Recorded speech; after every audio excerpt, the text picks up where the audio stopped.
We're only limited by weakness of attention and poverty of imagination. That's the only limit we've got. Weakness of attention, got to focus on what it is you want. You've got to give it your undivided attention. And poverty of imagination. Use your imagination to build enormous pictures. See great things happening in your life. Make a decision to become one with whatever you want.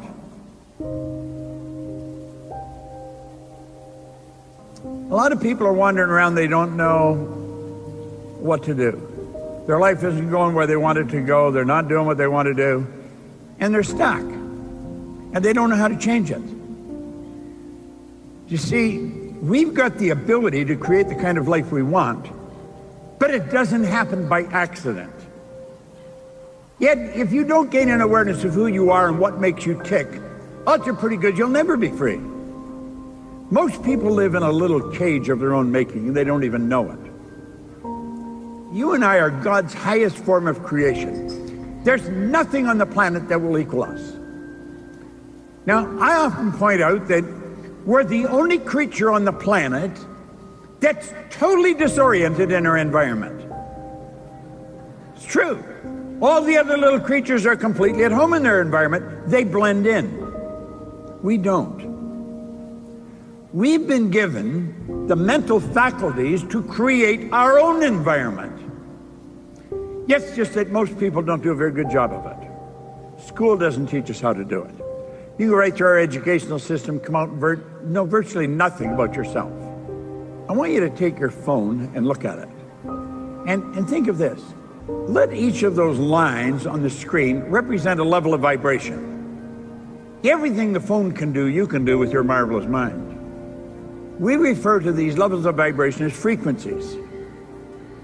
And there's an infinite number of frequencies. Now your phone has its own frequency. If I've got your number in my phone, I can hit send, bang, you get the message. Doesn't matter where you are.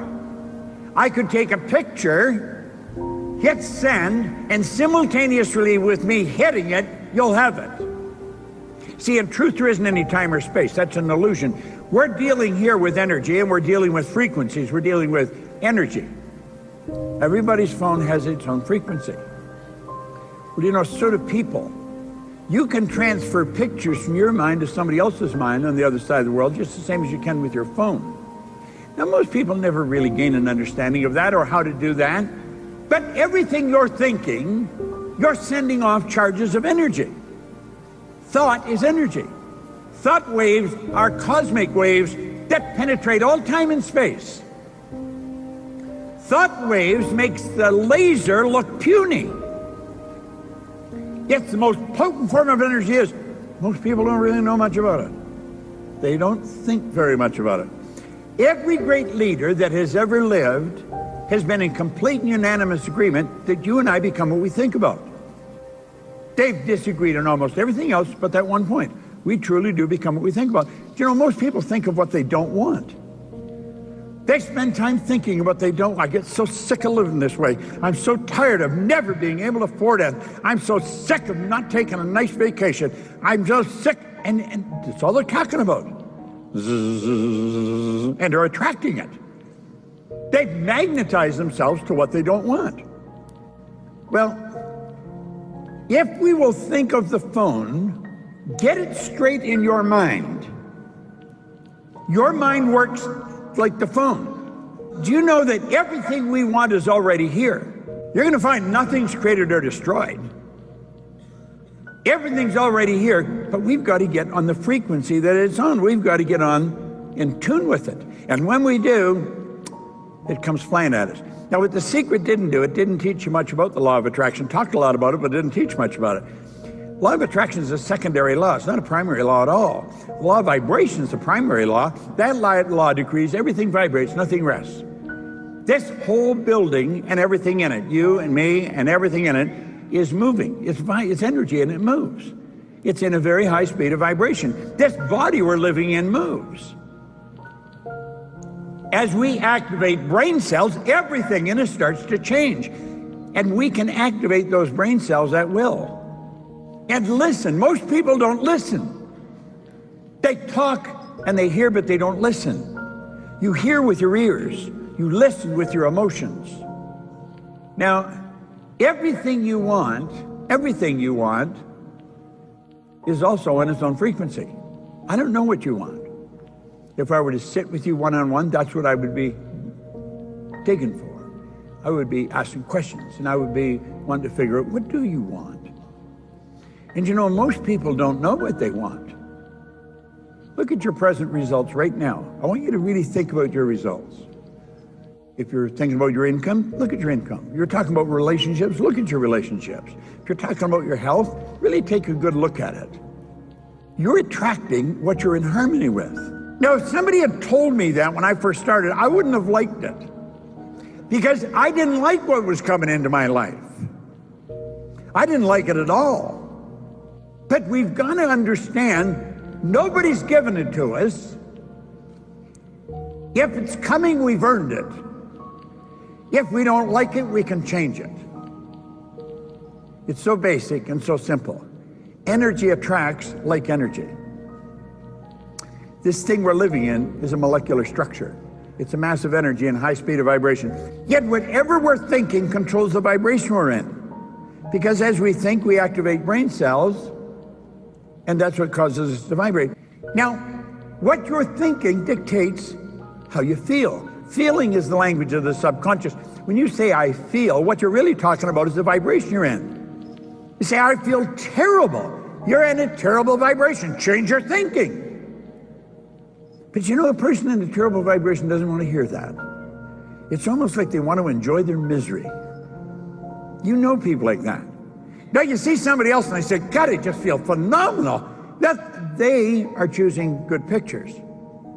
Make a decision to become one with whatever you want. Do you know what the problem with most people? They don't know what they want. They really don't know what they want.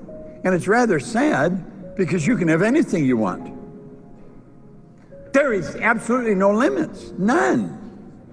I mean, anything you want? Yeah, anything. Anything. You create your own life. Doesn't matter what it is.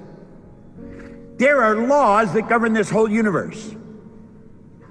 One of the laws that Carnegie gave us, that's one of the best, he said, any idea that is held in the mind, any idea, doesn't matter what it is, any idea that's held in the mind, that's emphasized, that you keep thinking about.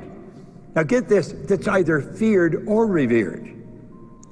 He said, any idea that's held in the mind, that's emphasized, that's either feared or revered, will begin to close itself in the most convenient and appropriate form available. That's the perpetual law of transmutation. That's a law of the universe. Energy is always moving into form. Whatever you're thinking about, it's moving into form. It's like Van Gogh was asked how he did such beautiful work. He said, I dream my painting, and then I paint my dream. Write your goal on a card, tear the card loose in your pocket. Now what happens when I put my hand in my pocket and I touch the card, the sensory factor touch is affected. It sends a light message, rifle firing through my central nervous system, strikes those cells in my brain, they're activated, and the picture of my goal flashes on my mind. So you see, it's all electronic.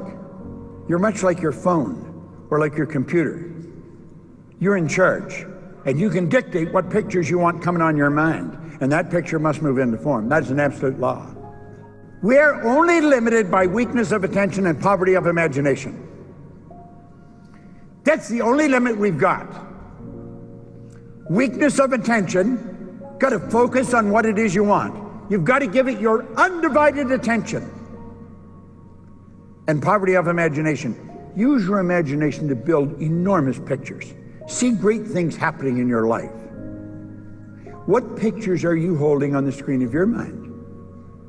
The only limit is weakness of attention and poverty of imagination. Now, attention is drawn through your higher faculty, the will. The will gives you the ability to focus on one idea to the exclusion of all outside distractions, okay? Now, there's two things that you have to know if you really want to live your dream. You have to know where you are, you have to know where you're going, and you got to move in that direction. Now, why are there so many people stuck? Think. If we think about this, it's so simple. Why are so many people stuck? Our problem is in paradigms. A paradigm is what's in control of our life to a very large degree.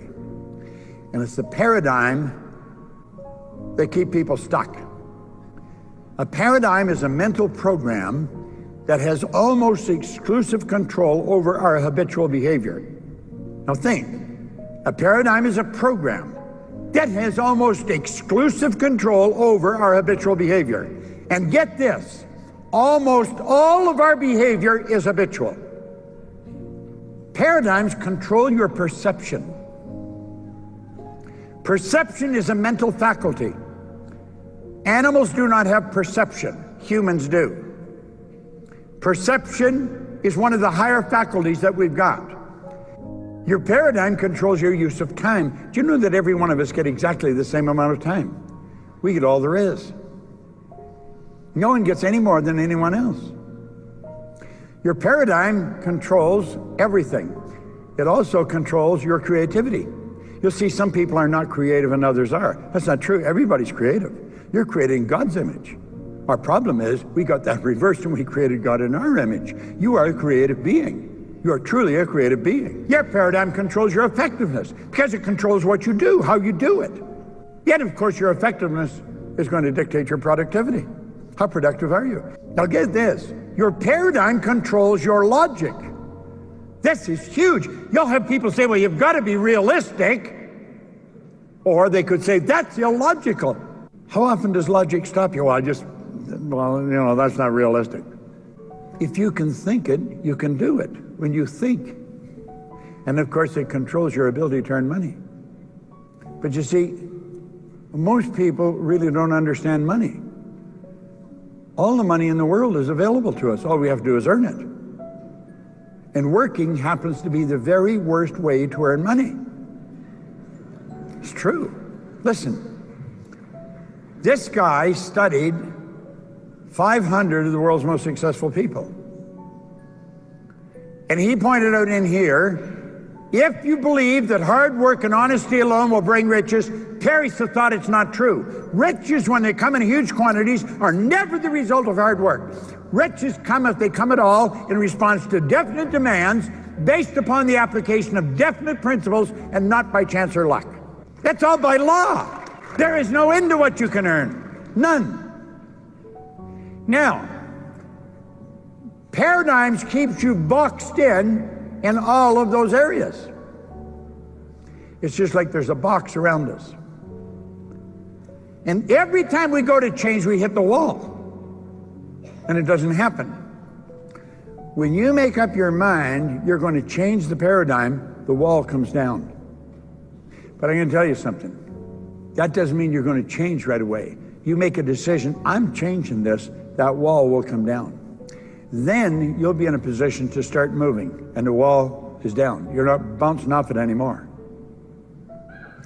And when you say, I'm going to change, just think of this. The change can be huge, absolutely huge, and the change is permanent. You will never go back. You see, awareness is something you cannot lose. Your spiritual DNA is perfect. You know what that means? It means there's perfection within every one of us. There's perfection within every one of us. Yet doesn't require any modification or any improvement. Absolutely none. There is perfection within you. And that perfection seeks expression within through you. That's what causes you to want. My grandmother pretty well raised me. And I'm going to tell you something, Grandma was wrong on this score because she said you should be satisfied with what you've got. Grandma was wrong. Never. You should never be satisfied with what you've got. You should be happy with it. Dissatisfaction is a creative state. Dissatisfaction is going to get you to reach higher, go further, run faster. Dissatisfaction is a creative state. It's the spiritual essence within us seeking expression through us. See, there's perfection within us, and it wants to express itself with and through us. That's why you want. Everything you own when you die belongs to somebody else. You never own anything. You're merely a custodian. You should have it, and you should enjoy it, but you never own it. But what you are is yours forever. That's why we want to develop a greater awareness. We want to become aware of this perfection within us. Spirit's all-knowing. You know what that means? All the knowledge there ever was or ever will be is omnipresent. All the knowledge there ever was. All the power. You'll wonder, where does she get all the energy? Where does he get? Nobody gets energy. Everybody releases energy. Desire, it's a triggering message. Lets it go. All the power there ever was or ever will be. Quit saying, oh, I'm tired, I don't know where you get all the energy. You've already got it. Release it. Desire. Desire is the triggering mechanism, and it doesn't matter where you are because it's omnipresent. We're connected to everything. Everything's connected to us. There is only one power, and that's the real you. Are you truly who you pretend to be? Come on. Wake up, get out and make it happen.